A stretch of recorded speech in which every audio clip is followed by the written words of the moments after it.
Haroldo Dutra Dias, mineiro de Jequitinhonha, é juiz de direito, humanista, escritor e palestrante internacional. Estudioso de temas importantes como filosofia, espiritualidade e literatura grega. Doutorando e mestre em neurociências pela Universidade Federal de Minas Gerais. Ele tem formação em psicologia e biomedicina. É também articulista e autor de diversas obras. Agora ele vai nos falar sobre espiritismo e cristianismo. Recebamos com muito carinho o nosso irmão de ideal cristão, Haroldo Dutra Dias.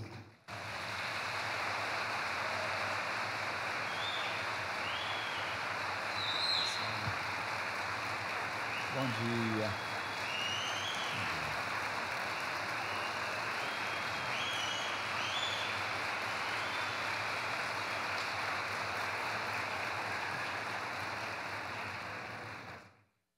Um ótimo dia para todos.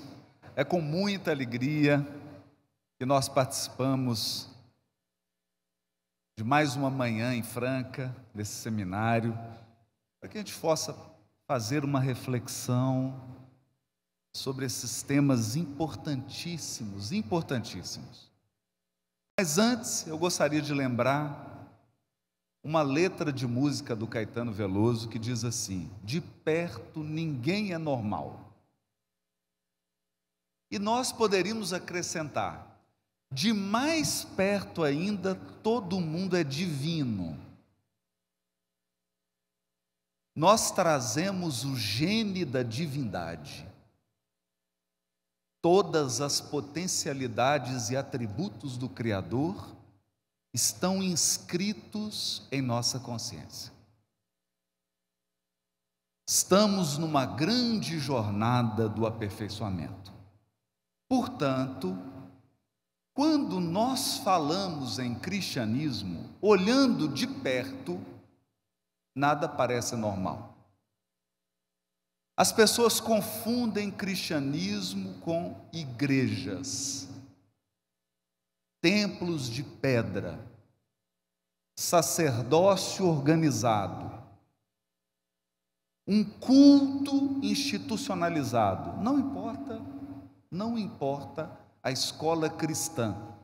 Nós temos cristãos mórmons, nós temos cristãos católicos, nós temos cristãos ortodoxos, nós temos cristãos espíritas, nós temos cristãos umbandistas, nós temos cristãos evangélicos, e dentro da reforma protestante há mais de 30 linhas de cristianismo. Então, quando nós olhamos para esse movimento humano do cristianismo, muitas vezes a gente acredita que já esgotou o assunto. Então a pessoa vai descrever cristianismo, você pode olhar isso, qualquer documentário, qualquer Globo Repórter, qualquer programa vai falar de cristianismo e começa a mostrar a igreja, ritual, um pastor, um pregador espírita, não é assim? É. E geralmente Jesus está crucificado. Vocês já viram isso? Geralmente Jesus está crucificado. Fala de braço aberto, numa cruz. Né? E a gente acredita que isso esgota a compreensão de cristianismo. Esse é um ponto. Então, quem aqui é pai e mãe, coloca o filho na escola, faz um sacrifício para dar uma educação para os filhos, aí eles vão estudar química, física, astronomia, biologia, e eles aprendem aquelas coisas difíceis, né? Sexta-feira meu filho chegou e falou assim: pai, eu estou com uma dúvida, eu estou estudando ligação química, como é que é mesmo dipolo induzido? Só quem é da química aqui que vai entender. Dipolo, ligação de Van der Waals.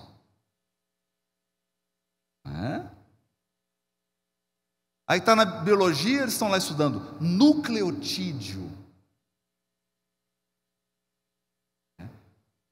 E aí, esse mesmo adolescente,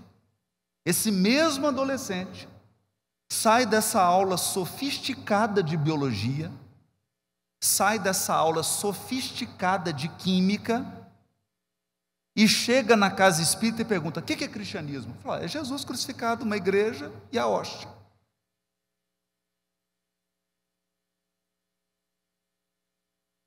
Está suficiente isso? Será que essa compreensão do cristianismo está correta? Será que é assim que nós vamos definir o cristianismo? Então, dê uma pausa nesse paradoxo. Agora eu vou falar um pouquinho sobre a compreensão que o Livro dos Espíritos trouxe para a humanidade terrena. Humanidade terrena. E eu vou começar com uma pergunta, reproduzindo uma pergunta. Uma vez um jovem me procurou e ele estava angustiado. Ele falou assim: Haroldo, há 3.000 anos atrás, a população da Terra era de, no máximo, uns 100 milhões de habitantes. Hoje, tem 8 bilhões. O que aconteceu? E a reencarnação? Onde que surgiu tanto espírito? Será que Deus criou esses espíritos nos últimos 3.000 anos? Aí eu olhei para ele e disse assim: sabe o que aconteceu? A Terra deixou de ser o centro do universo.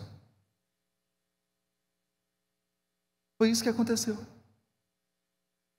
Durante milênios a gente acreditou que Deus fez a Terra, nós seres humanos, e enfeitou o universo de estrelas e galáxias, para a gente não enxergar. Porque somente agora com o telescópio James Webb que nós estamos enxergando coisas que os nossos avós não enxergaram, não tiveram oportunidade de ver. Quando eu fazia palestra 10 anos atrás, falava: e o universo, 2 bilhões de galáxias. Que 2 bilhões? Nós já estamos em mais de 3 trilhões. 3 trilhões de galáxias. Trilhões. Cada galáxia tem 200 bilhões de sóis com seus planetas. Aí a pessoa se pergunta: será que tem vida inteligente fora da Terra? Eu gosto da resposta do Milô Fernandes. A prova de que tem inteligência fora da Terra é que até hoje eles não quiseram se comunicar conosco.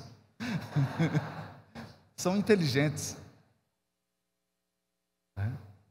Então, nós precisamos ampliar.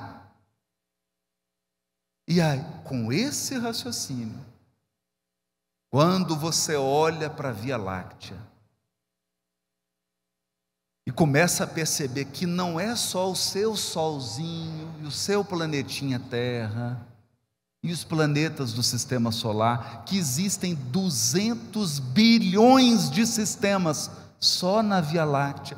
Nós não moramos nem na melhor parte da Via Láctea. A gente não mora. Nós moramos na periferia da galáxia. A gente não mora nos condomínios fechados da galáxia. Por quê? Porque somos espíritos ainda muito imperfeitos, espíritos que ainda necessitam de um corpo biológico que nasce, envelhece, adoece e morre. Isso é estágio inicial da evolução. estágio inicial. Então nós precisamos alargar. E vem então a doutrina espírita e começa a nos trazer uma ideia de um fluido cósmico. Como se o universo inteiro estivesse mergulhado num mar, num oceano de energia. Inteligente. Deus não tem boca, não tem língua, não tem dedinho, não tem mão, não tem pé. Porque Deus é incorpóreo. Então essa ideia que você tinha de um rei com uma coroa na cabeça, sentada num trono, vigiando as coisas que você está fazendo de errado para te castigar, precisa ser renovada. Essa ideia precisa ser renovada. Essa ideia de você mandar uma mãe para o céu e um filho para o inferno, que mãe que aguenta isso? Vou perguntar para vocês aqui, que mãe que aguenta ficar sem notícia de filho? Você tinha que criar um WhatsApp para comunicar o céu com o inferno, não é assim? Porque um tanto de mãe no céu, os filhos no inferno, elas não vão ficar sem comunicar, você pode ter certeza disso. Não faz sentido. Então, quando a gente fala de aspecto religioso, nós raciocinamos ainda como crianças. Criancinhas espirituais. Então é preciso amadurecer nosso pensamento religioso. Então essa ideia, você chega em alguns locais religiosos, a pessoa fala assim, não, o meu Deus, eu falei, oi? Seu Deus?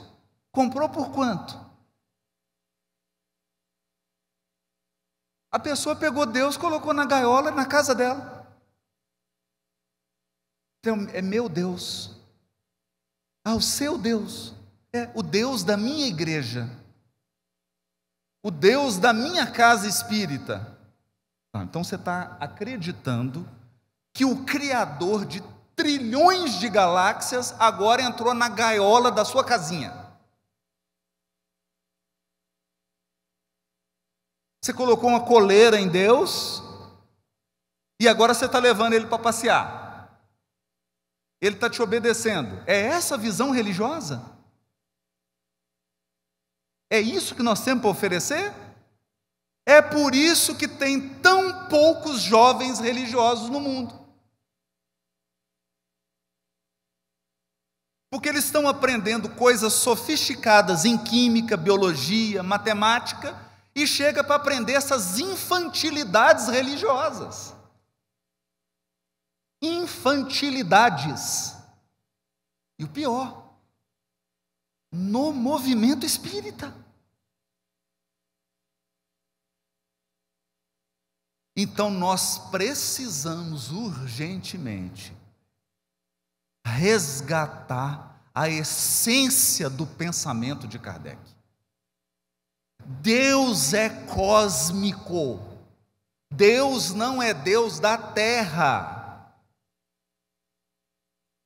Então não confunda movimento humano com movimento divino. Movimento humano é o que nós estamos fazendo agora. Nós estamos cadeira de plástico. Estamos aqui sentados em Franca. Isso é movimento humano, porque Deus não usa cadeira de plástico.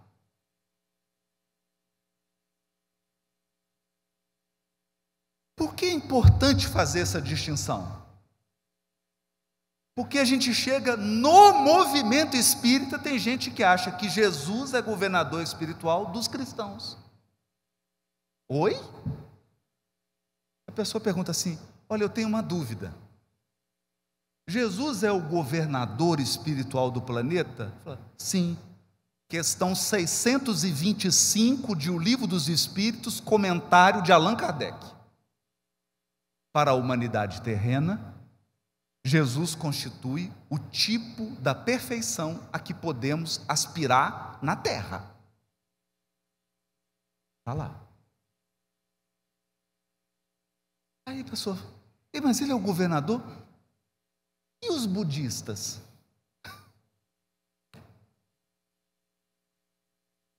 Então, realmente, você está acreditando que Jesus está querendo pegar os 8 bilhões de encarnados e levar tudo para a igreja cristã. Qual? Qual que ele vai escolher? A sua, né? Não, Jesus vai trazer para a minha casa espírita, porque ela é a melhor do mundo. É isso? Então, você realmente acha que Jesus está interessado em converter espíritos imortais para um movimento religioso humano? É isso? Então, alguns chegam a acreditar que Jesus encarnou para fundar o cristianismo. Fundar o cristianismo. Você jura?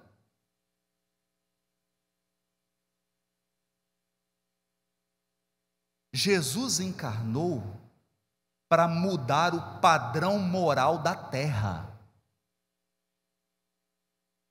O padrão moral da terra. Na época do Cristo, nas praças das cidades, vendiam-se escravos. Então você chegava na praça, domingo, porque agora nós estamos aqui domingo de manhã num seminário. Antigamente, sabe onde que a gente estava? Na praça comprando criança. Aí você olhava para a criança assim, essa é fortinha, vai dar uma boa escrava. Esse aqui vai dar um escravo bom. Para ele não fugir, aí o que os medo-persas faziam? Furavam os olhos. Furava os olhinhos. Peraí, deixa eu furar o olhinho dele, porque aí ele não foge. Gente, isso há 2000 anos. Essa era a sociedade há 2000 anos. Hoje você vai num restaurante, a pessoa fala assim, você quer que serve uma entrada? Aí você fala, o que tem? Olha, tem pãozinho com queijo canastra. Tem mandioca frita. Traz 3 porções. Há 2050 anos atrás,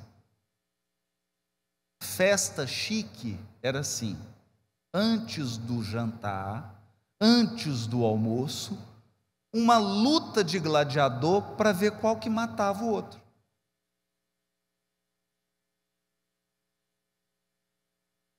Aí vamos ver uma lutinha?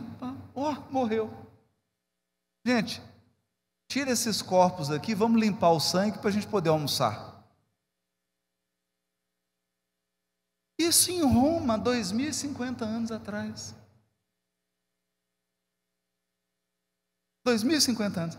Agora, vocês estão achando macabro?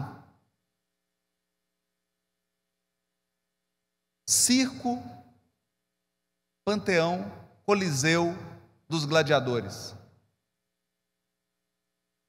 Os gladiadores lutavam, matavam um gladiador. O gladiador era um grande atleta. Então o que as pessoas faziam? Depois da luta, o pessoal ia para a arena tomar um pouquinho do sangue do gladiador, porque era afrodisíaco. Olha, escorreu aqui da cabeça. Peraí, deixa eu pegar a cabeça dele, pegar um pouquinho aqui, porque estou precisando muito de um afrodisíaco. Que delícia de sangue.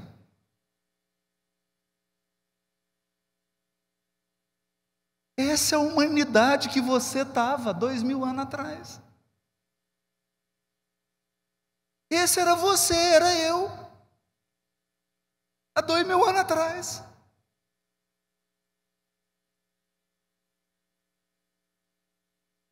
Então vem o nosso governador e muda o padrão moral do planeta.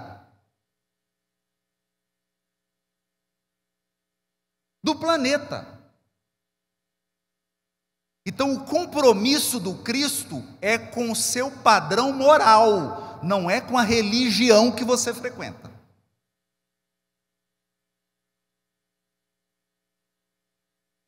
Não é com a religião.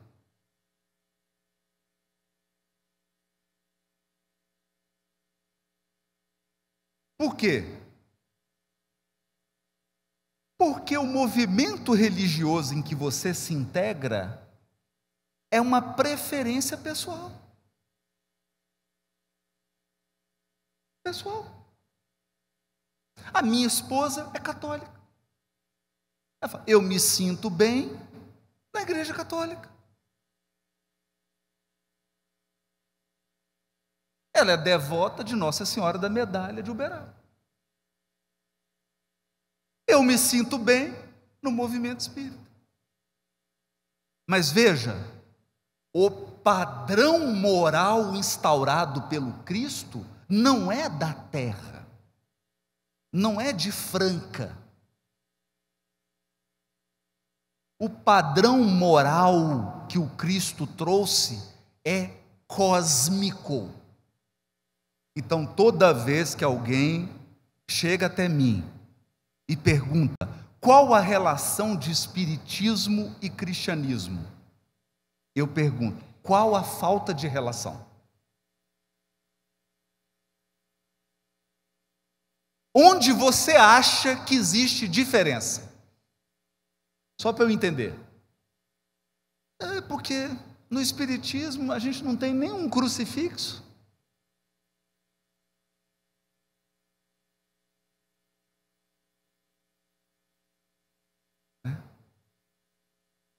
Padre tem muito. O que tem de padre encarnado no movimento espírita? Tem muito. É isso? Essa é a visão de cristianismo? Essa é a visão de cristianismo? Então veja, o que fez Kardec na sua genialidade pedagógica? No primeiro livro, ele deixou pistas. Pistas. A primeira é a questão 625. Qual o tipo mais perfeito? Nós estamos falando do mais. Do mais. Qual o tipo moral mais perfeito que já veio à Terra? Jesus. Jesus. Ficou marcado. Depois o que ele fez? Você acha que Kardec já chegou entrando em questão de ritual, de igreja, de sacerdócio organizado? Não. Ele dedicou a terceira parte do Livro dos Espíritos à essência da lição de Jesus. Qual que é a terceira parte? Leis morais. Leis morais. Percebe? Então, se você quiser conversar com qualquer religioso do mundo, você tem que começar a conversa assim: você acha que é bom ser orgulhoso e violento ou humilde e manso? Pergunta isso para um budista. Ele vai dizer humilde e manso. Sermão do Monte. Pergunta isso para um hinduísta. Pergunta isso para qualquer pessoa de qualquer religião. Os valores morais são a essência, não os acessórios. Não os acessórios.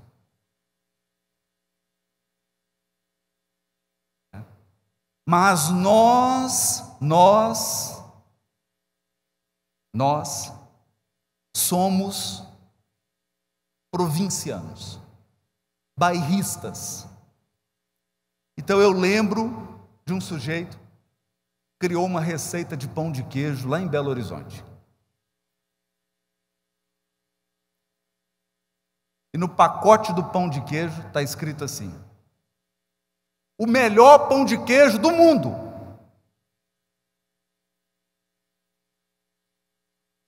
Aí deu problema. Os homens falaram: mas isso é muito presunçoso. Melhor pão de queijo do mundo? Aí ele pensou: vou alterar. Colocou embaixo assim: o melhor pão de queijo do mundo e um dos melhores de Belo Horizonte.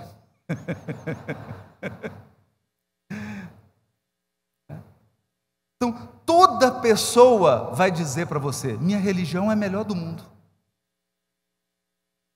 Claro, é melhor para ela.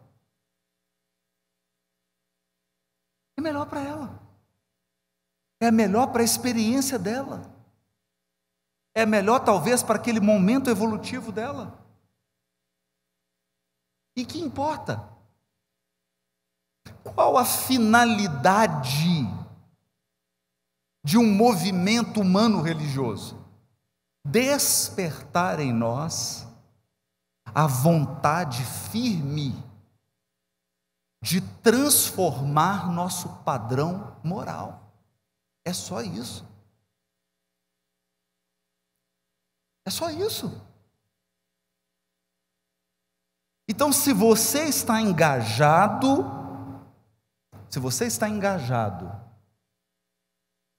em um movimento religioso e você perdeu a bondade, você está passeando no seu movimento religioso. Nós tivemos um caso célebre, depois esses jovens foram até advertidos, foram educados, eram jogadores de futebol, foram visitar crianças abandonadas, acolhidas numa instituição. As crianças estavam com uma alegria imensa, né?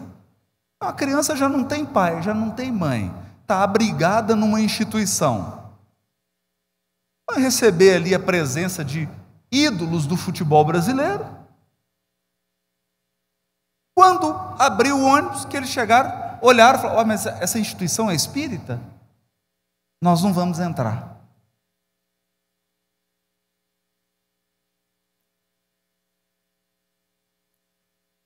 Foram embora.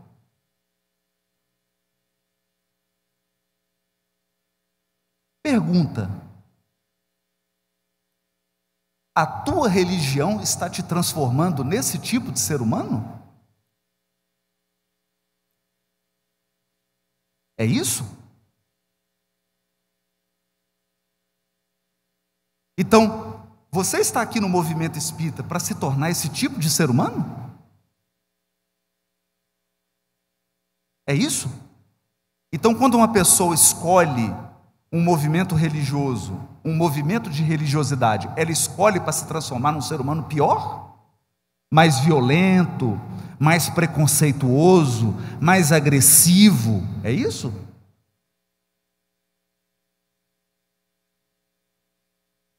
Não pode ser. Não pode ser.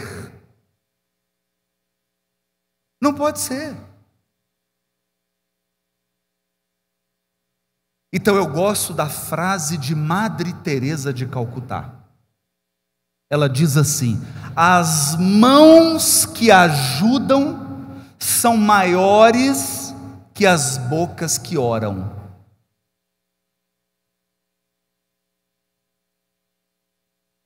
Olha isso.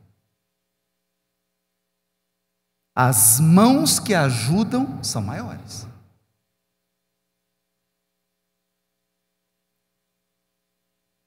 Então, se você gosta de fazer a novena, o terço, uma ajuda equivale a 10 terços. Quem gosta de água fluidificada, culto no lar, quando você ajuda alguém, equivale a 7 cultos no lar.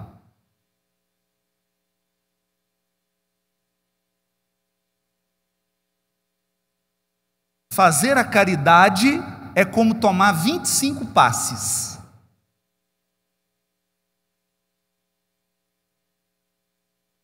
Perceberam? Então, de que cristianismo estamos falando? Bom, nós estamos falando de um espírito puro. De um espírito puro. Então, cuidado com as anedotas sobre Jesus. Anedotas.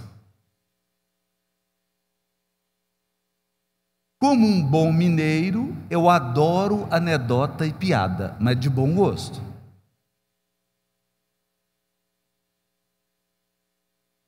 De bom gosto. Infelizmente, todas as piadinhas sobre Jesus são de muito mau gosto. Porque geralmente quem está fazendo a piada acha que Jesus é igual a ele.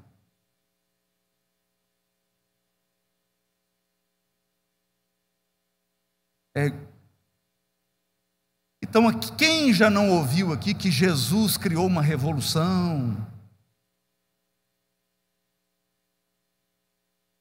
Ora, se Jesus criou uma revolução, por que ele ficou em silêncio diante de Pilatos e Herodes? Por quê? Enquanto ele estava na Galileia, Simão Pedro entrava dentro do barquinho com seu irmão André, estava pescando, Jesus vinha caminhando em cima da água.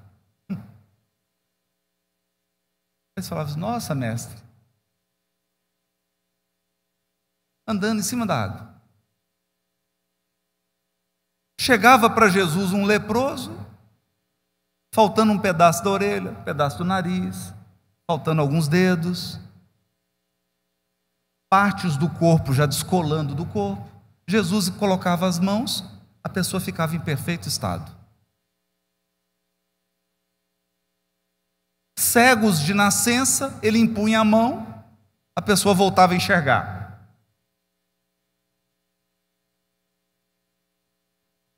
Durante 3 anos. Isso era todo dia. Todo dia. Então, o que os apóstolos pensaram? O que os apóstolos pensaram? Jesus é o Thor.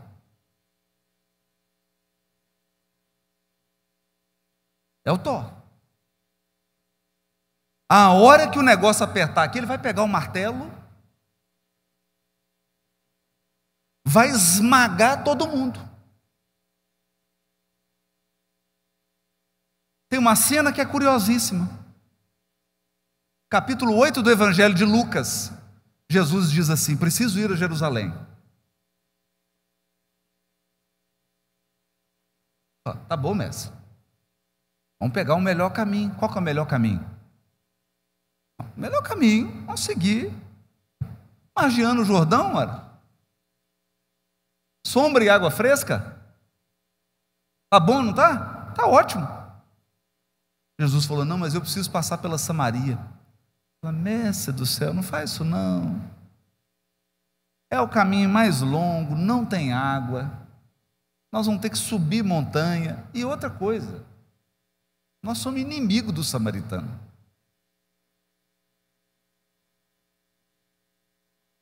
Mas eu tenho que passar pela Samaria. Aí o João Evangelista, que é o discípulo amado do amor, aquele afeto, um amor, fala assim: mestre, eu vou na frente, eu vou arrumar um lugarzinho para o senhor se hospedar, ao menos para dar uma dormida, comer alguma coisinha, refrescar, tomar um banhozinho, pode deixar comigo. Foi na frente, amoroso, jovem. Aí chegava para o samaritano e falava assim: escuta, nós vamos passar aqui, estamos precisando de um abrigo. Você é samaritano? Você é espírita? Não, então não. Se você não é espírita, não. Não conseguiu nenhum abrigo. Segundo a tradição do povo hebreu, a tradição, na verdade, do deserto, é porque você precisa muito da hospitalidade no deserto. Os povos que vivem ao redor do deserto, eles dependem da hospitalidade, porque você não consegue fazer longas viagens sem pousar.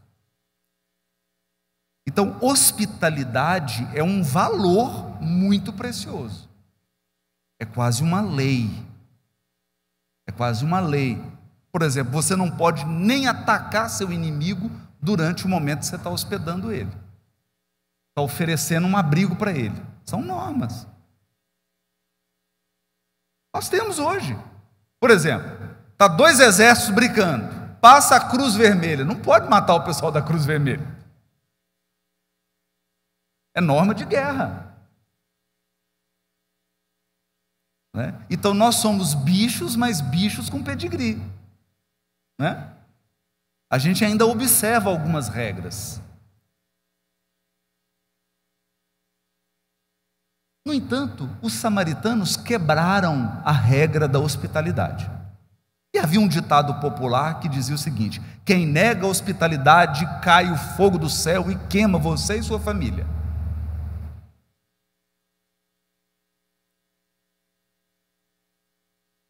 João Evangelista volta e fala assim: Senhor, diz para Jesus, esse é o apóstolo amoroso, hein? Esse é o amoroso. Ele chega e fala: mestre, negaram hospedagem. O senhor quer que faz a prece aqui para que caia fogo do céu e mate todos esses samaritanos?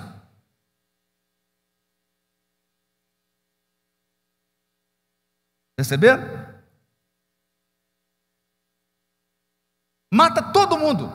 Ou então faz assim, mestre, constrói uma muralha de 3 metros envolvendo toda Samaria e depois enche de água. O João estava possesso. O que Jesus responde para ele? O Filho do Homem veio salvar, não destruir.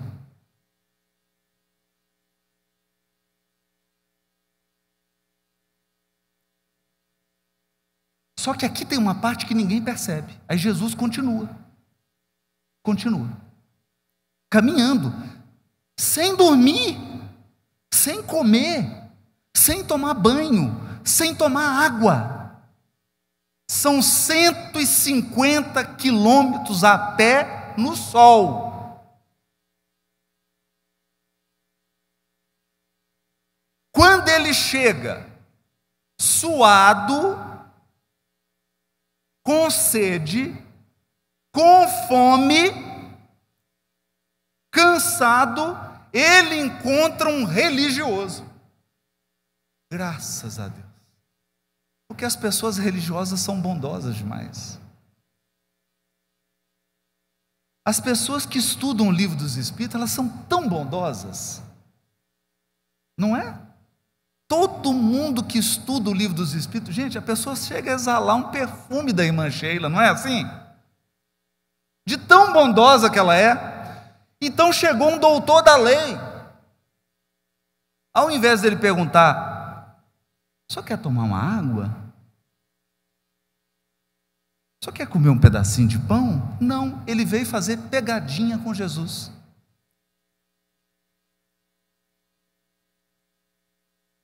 Pegadinha. Agora vocês não acreditam a pergunta que ele fez para Jesus. Então, eu vou reproduzir a cena. Fecha o olho e imagina.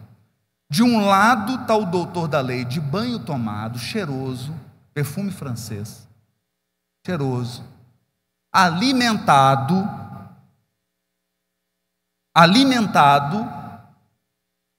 diante dele está Jesus suado, cansado, sem dormir, com fome, com sede. Sabe qual que é a pergunta que ele faz para Jesus?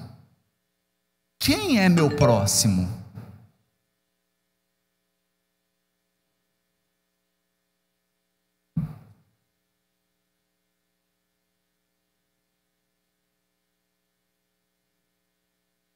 Dá vontade ou não dá vontade de descer fogo do céu?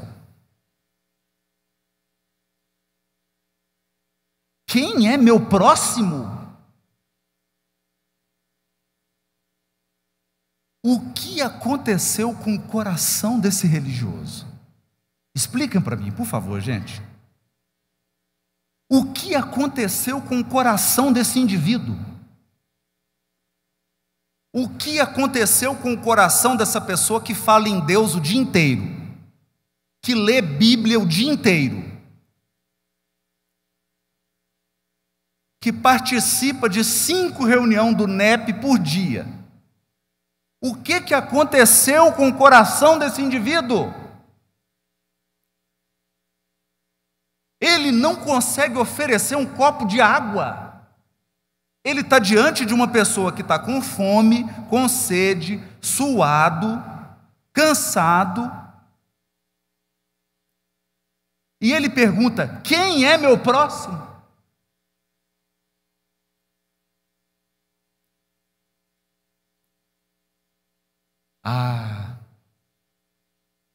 Mas Jesus não é brincadeira, não. Jesus preparou uma acarajé com pimenta mexicana.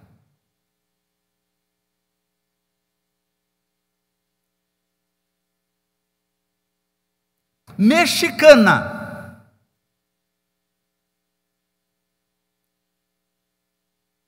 Jesus olhou para o João Evangelista, que queria que descesse fogo do céu para matar tudo quanto é samaritano da terra. Olhou para o doutor da lei, que estava perguntando quem que é o próximo dele. Coitadinho, ele não sabe. Ele não sabe mais distinguir o que é uma pessoa que precisa de um copo d'água. Olhou para todo mundo, e qual parábola Jesus contou? Qual parábola Jesus contou? A parábola do bom samaritano.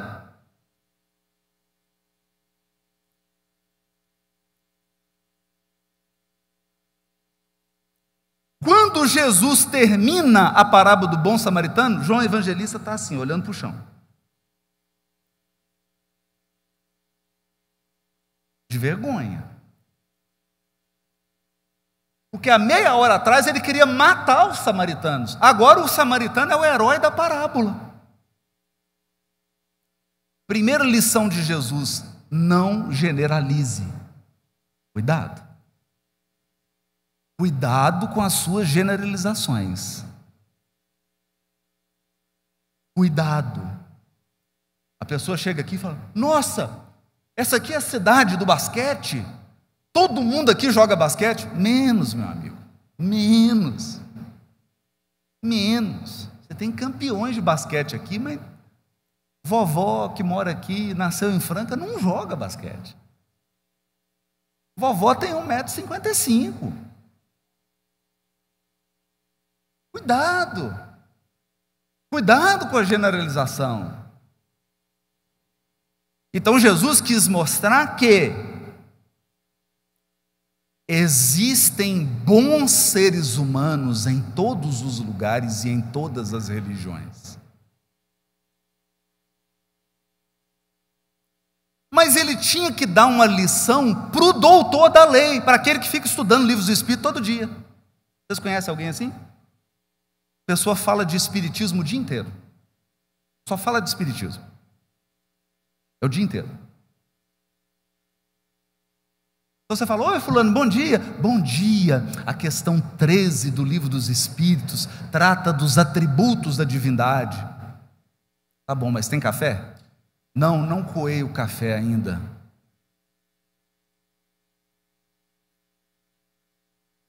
Esse é o doutor da lei. É o dia inteiro rezando, o dia inteiro lendo Bíblia, o dia inteiro. Ele é religioso, tradicional. Ele segue o culto, o ritual, o dia inteiro. Aí Jesus conta a parábola. E na parábola é o seguinte: está todo mundo identificado. Tem o sacerdote, tem o levita, já mexeu com ele. Porque na parábola, o sacerdote e o levita que não ajudam, é ele, o doutor da lei. É ele. Jesus só contou de uma forma sutil. É ele. ele. É ele que está diante de Jesus com fome, com sede, suado, cansado e não ajuda. É ele. Só que aí Jesus inverte. Porque o samaritano é quem vai ajudar. Para o doutor da lei, o samaritano é alguém desqualificado. Só que aí Jesus muda o ângulo. Sabe por que Jesus muda o ângulo? É muito fácil você falar de caridade quando você está de banho tomado, quando você tomou café, você está com barriguinha cheia, você dormiu, você tem uma casa, você tem cama, você tem colchão. E aí você fala assim: agora eu vou praticar a caridade. Sabe qual que é a lição difícil da caridade? É quando você precisa da caridade.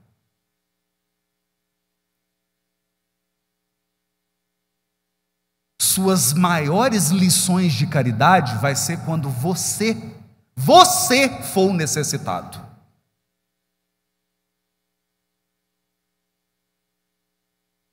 E aí Jesus contou o exemplo do homem que foi atacado, bateram no rosto dele, não dava para identificar, tiraram a roupa dele. Jesus desvestiu o necessitado. Você não sabe qual a religião do necessitado? Qual que é a religião do homem caído da parábola samaritana? Não sei. Qual a nacionalidade dele? Não sei. E aí Jesus pergunta para o doutor da lei: para esse homem caído,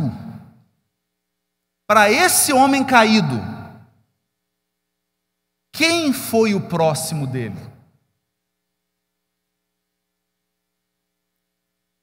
Quem foi o próximo? Quando você estiver necessitando de ajuda, você vai entender o que é caridade, o que é um próximo. Então eu vou citar um caso para vocês, para a gente ir para o intervalo e aí eu volto. Eu sou muito corajoso, como todo homem tem um limiar de dor muito alto, não é? Homem é muito valente.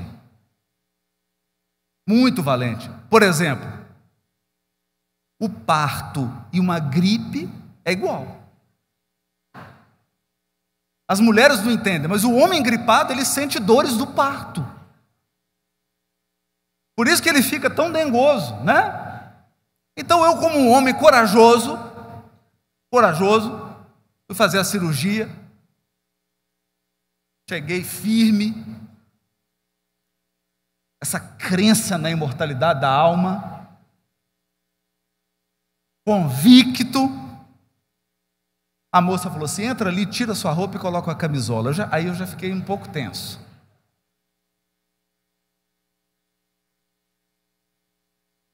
Saí peladinho com a camisola aberta atrás. Ela falou: deita aí. Uma sala fria. Fiquei 15 minutos ali, eu já estava congelando. De medo e de frio.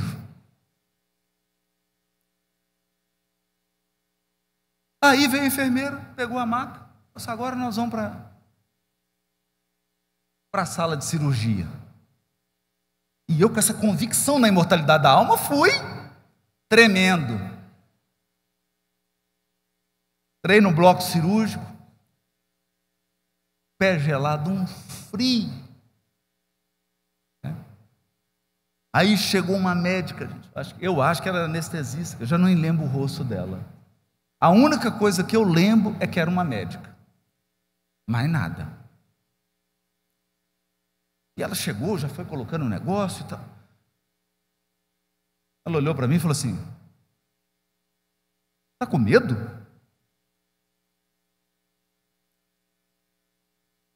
Falei: doutora, eu estava com medo a hora que eu pus a camisola.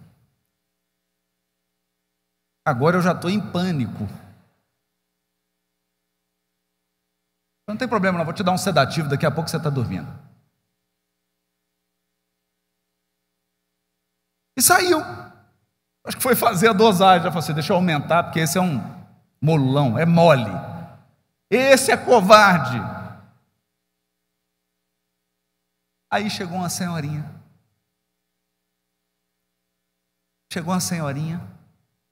Imagina, eu pelado, de camisola, num frio. Chegou a senhorinha e falou assim: você está com frio, né, meu filho? Eu falo: na alma. Ela falou: ó, deixa eu colocar um cobertorzinho aqui. Aí cobriu. Eu falei: puxa, eu podia ter um cobertor, ninguém falou. Um cobertorzinho que eu estava morrendo de frio. Aí cobriu assim o pé, pegou na minha mão e falou assim: ó, pode ficar tranquilo, que eu vou estar aqui do seu lado durante toda a cirurgia. Na hora, eu lembrei da parábola do bom samaritano.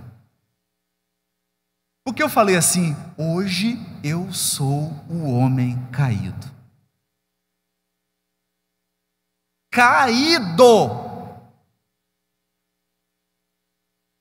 Porque na hora que a doutora veio, eu acho que ela triplicou a dose. A hora que ela colocou assim, começou a aplicar, eu já comecei a ver 5 médicas e 5 senhoras. Apaguei. Eu falei: sou o homem caído que ia de Jerusalém para Jericó. Estou nas mãos de outro ser humano. Se começar a ver parente que já foi, é porque a cirurgia não deu certo. Ou deu, né? Ou deu muito certo, né? Se eu voltar, é porque foi bom. Gente, quando eu acordei, não é que a senhorinha estava do meu lado. E ela falou assim: eu não falei que eu ia ficar do seu lado?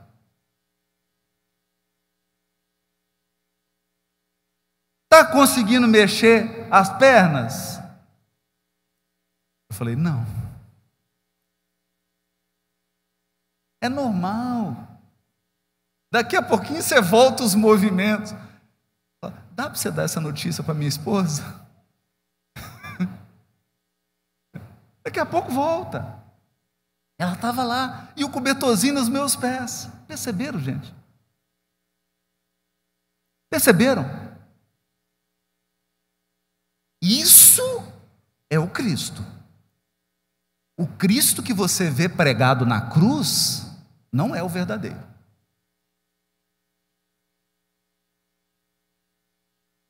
O Cristo verdadeiro está andando por aí, está cuidando do mundo. O Cristo verdadeiro está inspirando as pessoas boas a serem melhores. O Cristo verdadeiro está corrigindo, educando e renovando as pessoas más. Porque ele disse: nenhuma das ovelhas que o Pai me confiou se perderá. O Cristo verdadeiro é o Cristo vivo, em espírito, governador espiritual do orbe, que cuida dos chineses, dos japoneses, cuida da África, cuida da Ásia, cuida da Europa, cuida das Américas, da América do Sul, da América do Norte, cuida do planeta.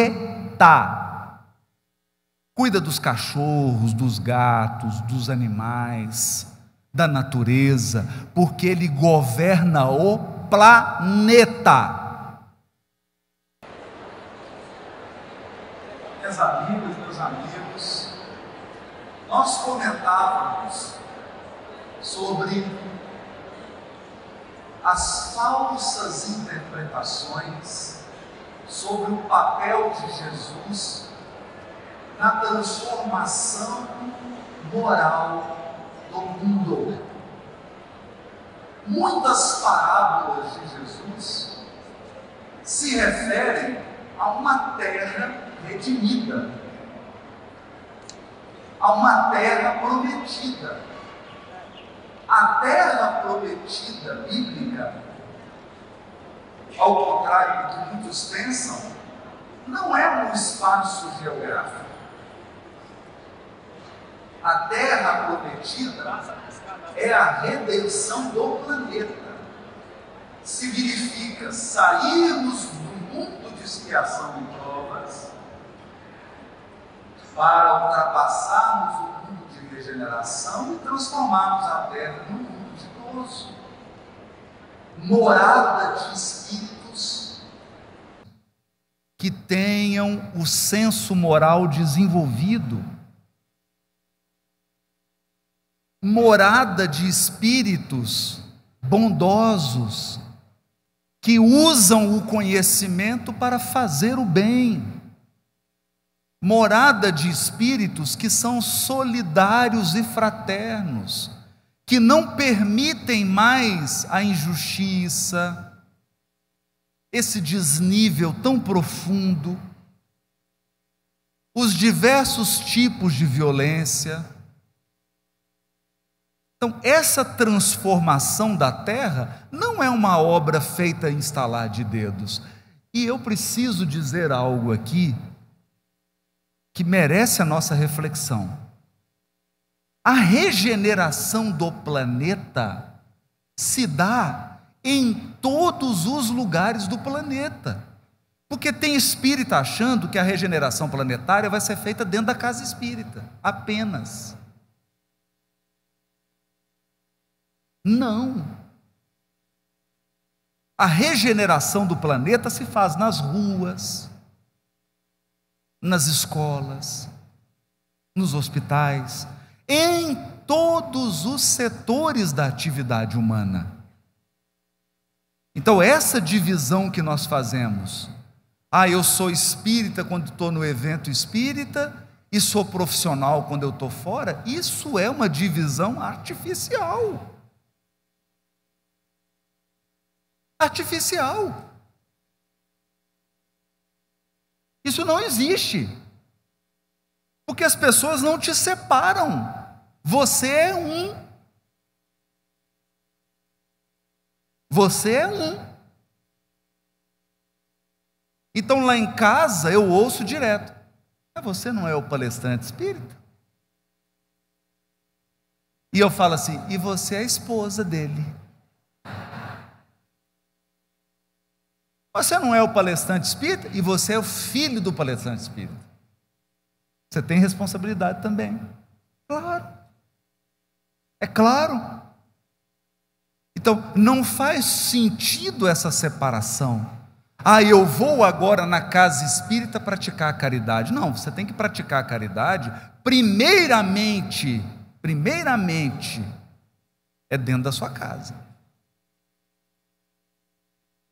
É o primeiro lugar. Segundo lugar que você tem que praticar a caridade é no seu ambiente de trabalho, na sua profissão.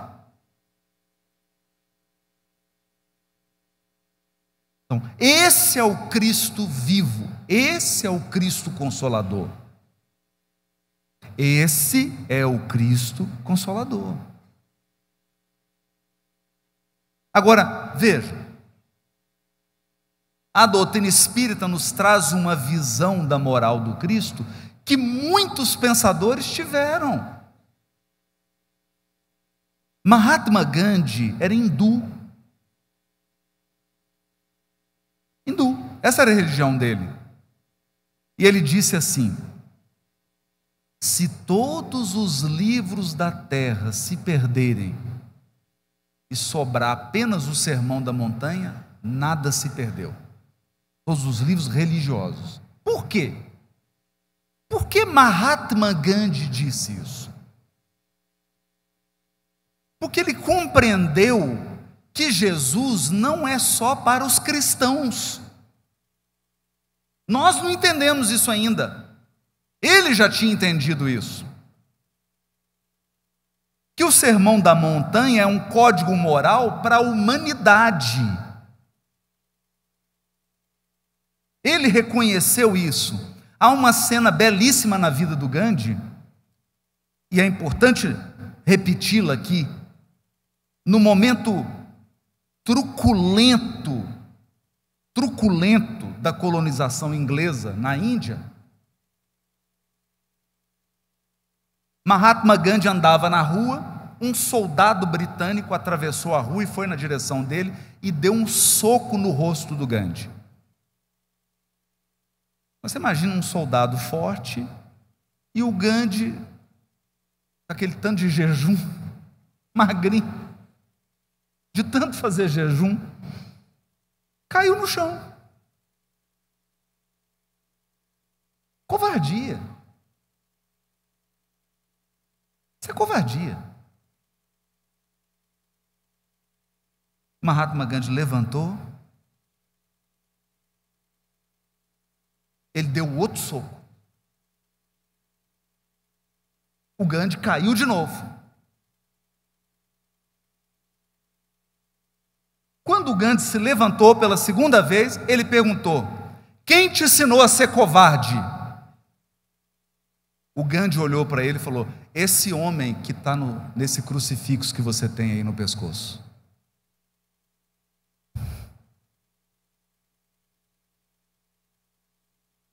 O soldado começou a chorar.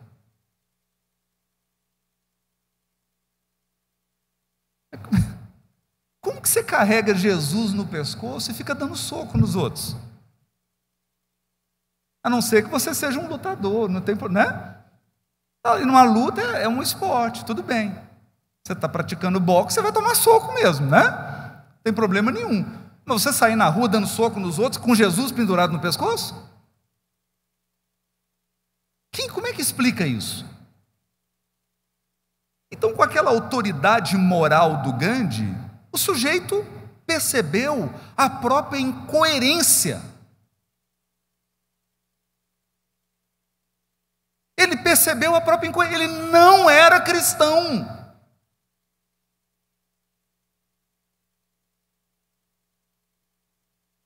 Cristão era o Gandhi, que era hindu. Te confundiu? Cristão era o Gandhi, porque quem estava praticando a não violência era um hindu e não o cristão.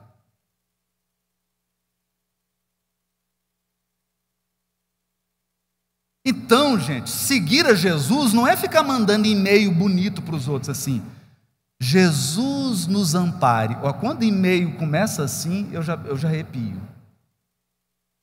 Quando a pessoa começa, Jesus nos ampare, eu já vi que ela vai me destruir. Porque é um Jesus da boca para fora. Não é um Jesus no coração. É um Jesus de etiqueta. Não é o Jesus real que transforma almas.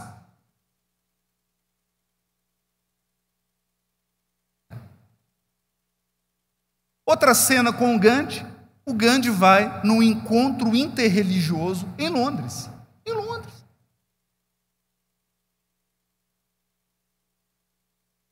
Em Londres.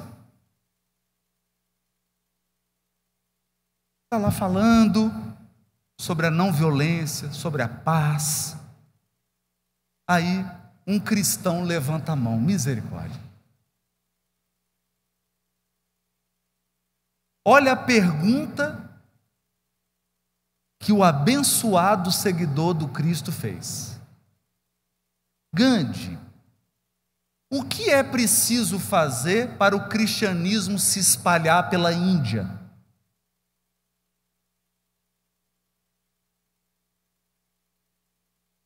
Proselitista.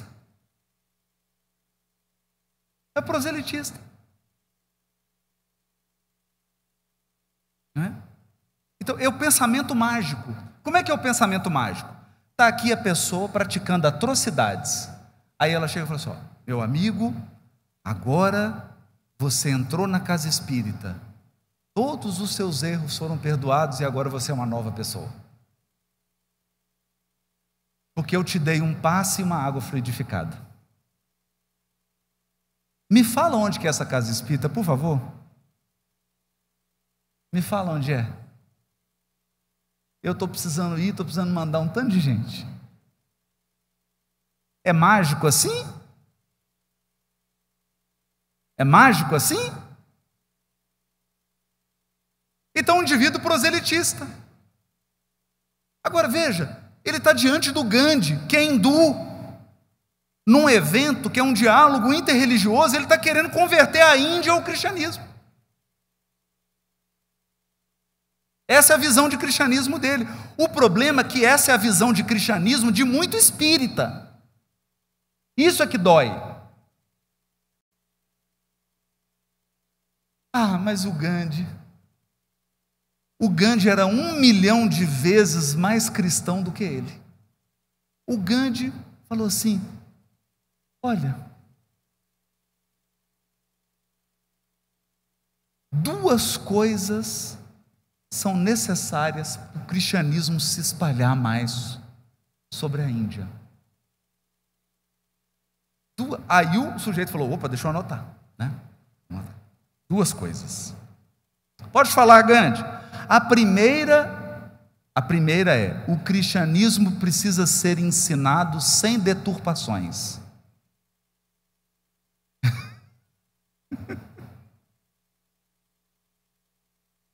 Aí o sujeito já deu a primeira engasgada. Sem deturpações. Então, ensina o verdadeiro em cristianismo. Ensina o verdadeiro Jesus, não vem com fake, não. Não vem com falso Jesus, não. Jesus falsificado.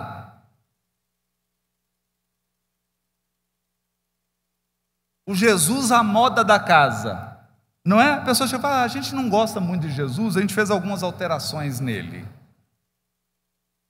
Meu Jesus casou com 3 mulheres, teve 3 filhos com Madalena e mais 5 filhos com as 2. Eu falei: não, mas esse é Jesus ou é você? Esse é você, não é Jesus. Você está projetando. Você está projetando você em Jesus. É o Jesus à moda da casa. Então essa foi a primeira lição do Gandhi. Ensine o cristianismo sem deturpação. Segunda e principal, o sujeito já estava tremendo, não queria nem anotar mais. Segunda coisa que precisa ser feita para o cristianismo se espalhar na Índia: os cristãos precisam viver como Jesus.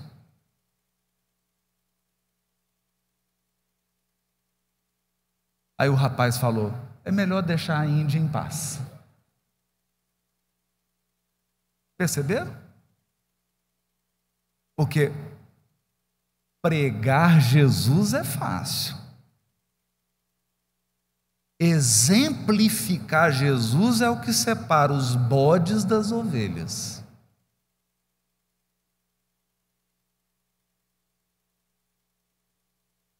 Tem muito cristão que achando que é cristão e não é.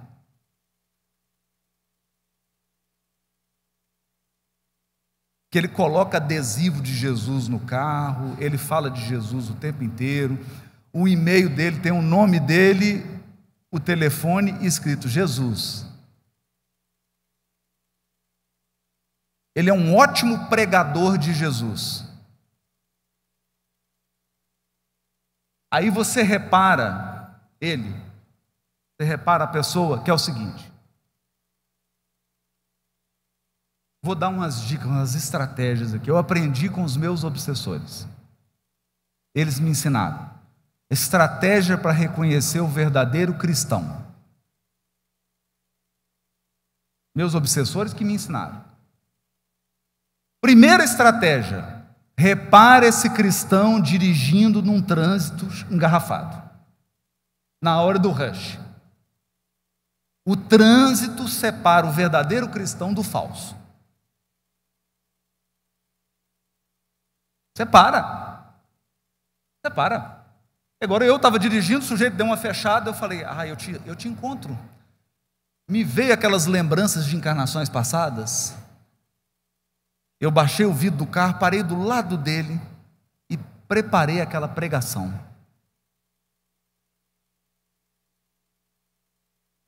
O João Gabriel, que hoje está com 17, estava com 9. Ele olhou e falou assim: pai, você vai xingar ele? Eu falei: estou prestes. Ele falou: e se for uma das pessoas que escuta suas palestras?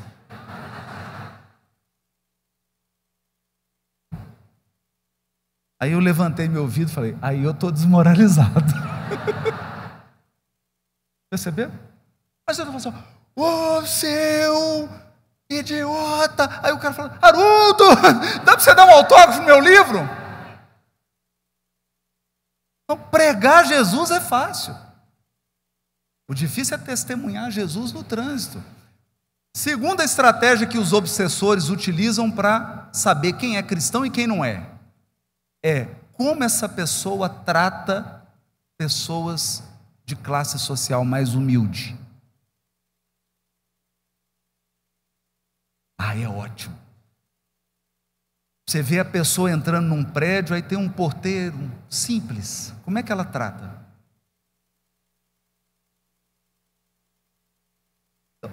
Aquele que manda e-mail assim: Jesus ampare os nossos corações. Meu confrade amado, irmão em Cristo Jesus. Aí ele entra no prédio e fala assim: e aí, senhor José, cadê minha correspondência? Aí falou: bom dia. Não responde. Esse é cristão? Isso é cristão?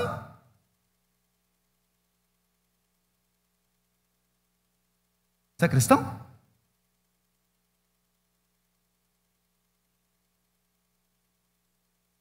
Terceira dica dos obsessores para distinguir o verdadeiro do falso cristão: passa um dia com ele dentro de casa, mas não é um dia qualquer não, é um dia que está todo mundo em casa, feriado, domingo.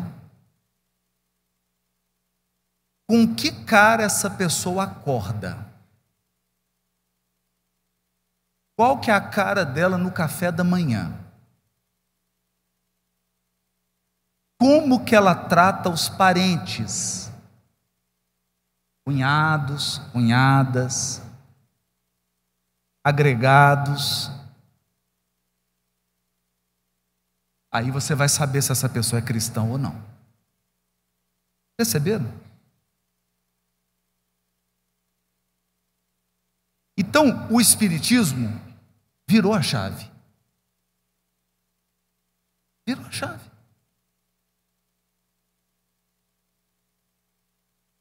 Porque se você não está buscando domar suas más inclinações,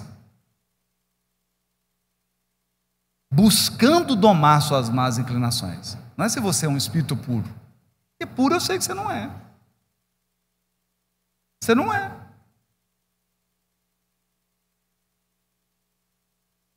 Não é? Você não é. Então tem situações que você não vai estar bem. Tem dia que você não está bem. Mas o esforço que você faz, é o esforço que você faz. Então Jesus ensina: pede desculpa. Aí você escreve um bilhete assim: meu bem, me perdoe, mas é você que estava errada. Aí não vai. Aí não adianta. Você não entendeu. Então, o Cristo está interessado em seres evangelizados.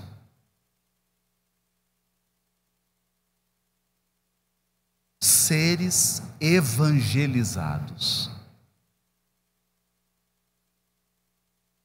É isso. Pessoas comprometidas com o bem. Pessoas comprometidas com o ser humano. não com o sábado.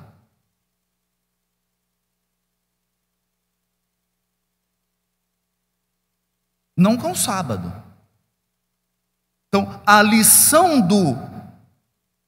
o sábado foi feito para o homem e não o homem para o sábado, Jesus estava ensinando o quê? Para ele é colocar o ser humano em primeiro lugar. Colocar o ser humano em primeiro lugar. Porque senão você chega para a pessoa e fala assim: escuta, nós temos condição de atender 30 pessoas nessa sopa. Aí você distribuiu a senha, 30. Aí chega 2 crianças passando fome. Não, a senha é até 30. Você passa fome aí, até semana que vem você volta. Porque aqui na minha casa espírita, a senha é mais importante do que as pessoas. O importante é a senha. É a regra. O ser humano vem depois. Perceberam? Então tem um caso do Chico que é emblemático. Uma senhora muito perturbada, e você tem que estar muito perturbado para fazer isso. Chegou, olhou para o Chico e falou assim: Chico Xavier, seu sem vergonha, e deu logo um tapa na cara do Chico. Você entra nessa sala de passe agora e me dá um passe. Porque já tem 1h30 que eu estou te procurando. E o Chico desabou. Poxa, mas como é que eu vou dar um passe desse mulher? Não tem condição de dar um passe. E apareceu o Emmanuel para ele. Ele olhou para o Emmanuel e falou assim: Emmanuel, você viu o que aconteceu? Eu não tenho a mínima condição de dar passe nessa senhora. Você não acha que eu tenho razão? O Emmanuel falou: você tem razão, Chico. Você tem razão. Mas ela tem a necessidade.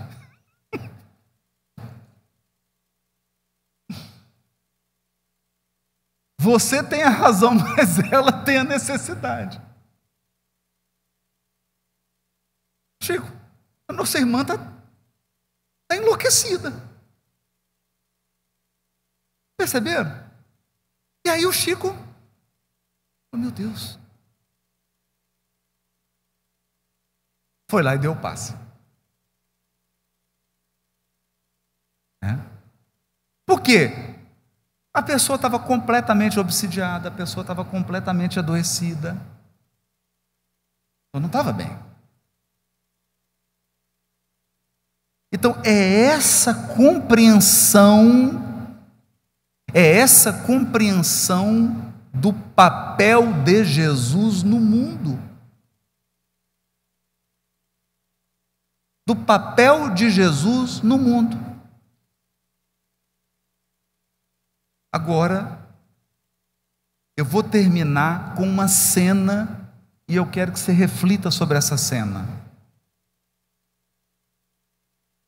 Emmanuel, no livro A Caminho da Luz, 1º capítulo, item 1, diz assim: rezam as tradições do mundo espiritual que na direção de todos os fenômenos da vida em nosso sistema existe uma comunidade de espíritos puros e eleitos pelo Senhor Supremo da vida, em cujas mãos repousam as rédeas diretoras de todo o nosso sistema.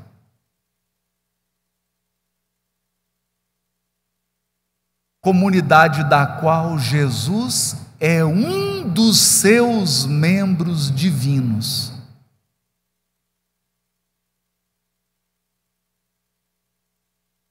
Agora eu quero que você imagine o seguinte: uma reunião, entra Jesus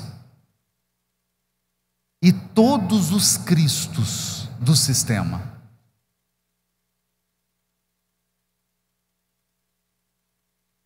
e você foi convidado para participar 30 segundos dessa reunião.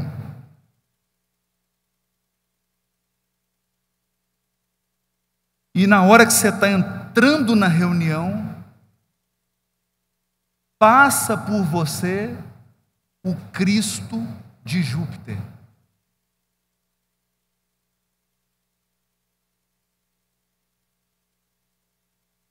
E ele pergunta assim: você que é o convidado, a convidada da terra, você tem 10 segundos para fazer uma pergunta antes de voltar. Aí você pergunta para o Cristo de Júpiter: você é cristão?